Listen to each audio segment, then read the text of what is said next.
Here we will discuss about design of RC structure. Purpose of structural design. The purpose of structural design is providing a safe structure complying with the user's requirement. The design should involve a structural solution for safety and serviceability throughout the design life, which gives the greatest overall economy for the first cost and for maintenance cost. Limit state. Limit state are concerned with structural safety and serviceability and cover all forms of failure. A structure could be rendered unfit for the use in many ways, and these factors are conveniently grouped into three major categories: ultimate limit state, serviceability limit state, and other limit states. Ultimate limit states collapse of the structure due to normal or expansional loadings or the occurrence of expansional exceptional events like earthquake, etc. Serviceability limit states deflection, cracks, and vibration.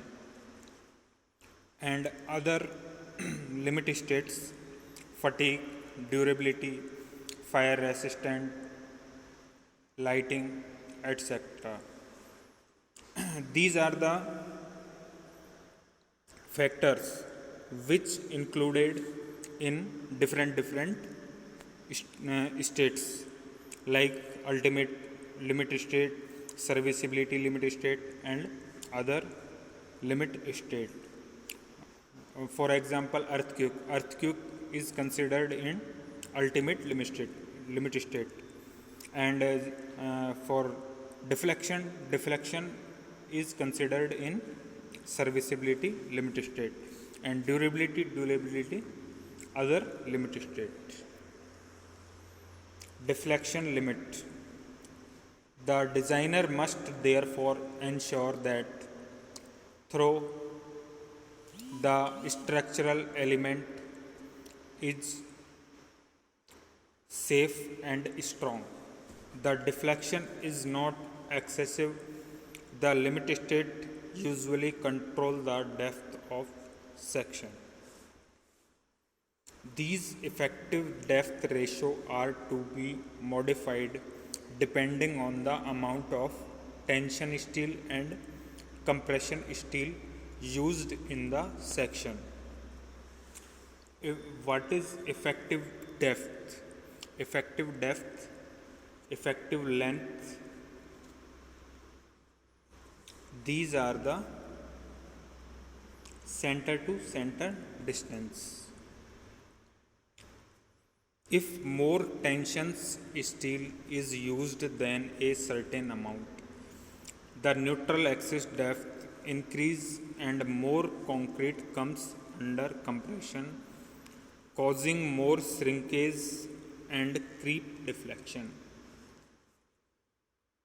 Further, providing more tension steel would require more effective depth. The provision of the compression steel reduces the neutral axis depth. If we provide compression steel, then neutral axis depth is decreased and hence reduces the effective depth of the beam.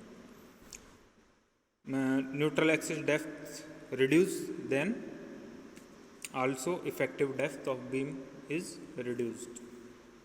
The effect of percentage of tension reinforcement and compression are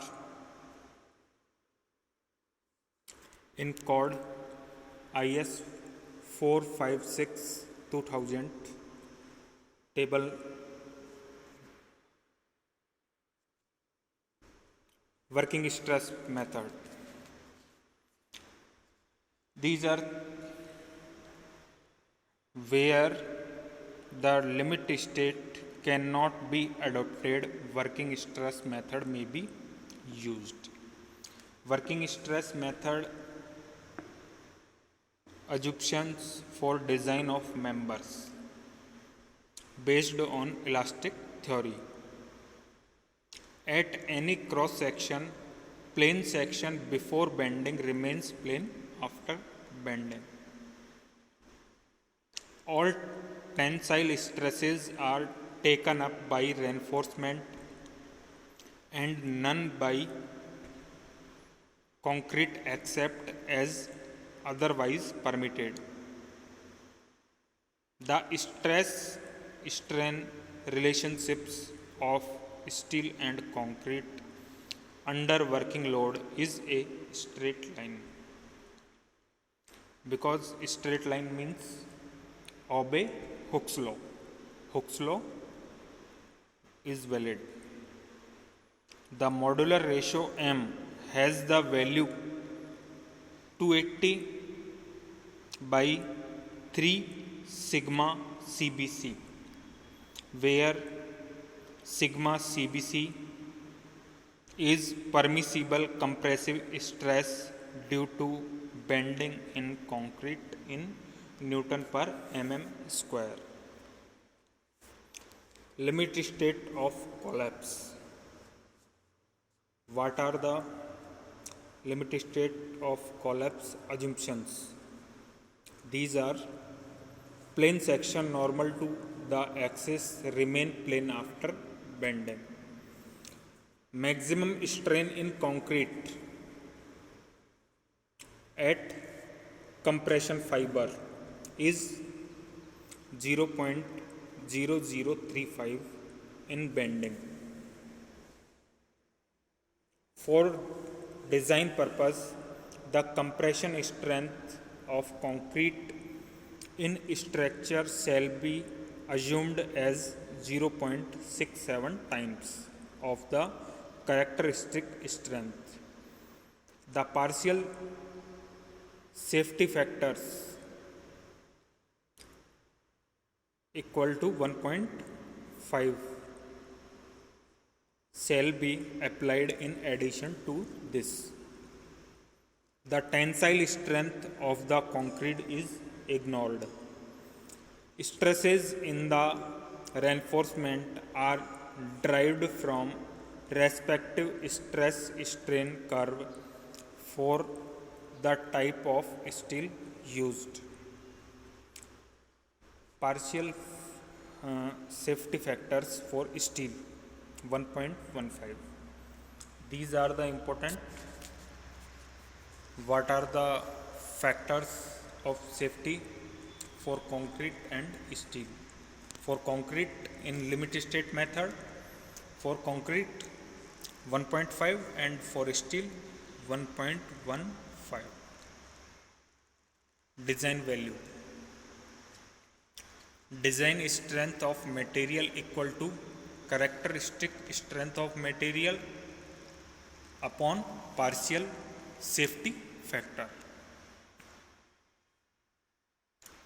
Design load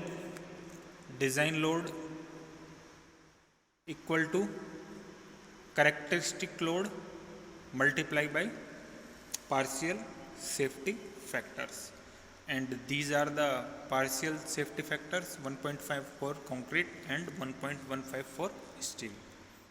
Thank you.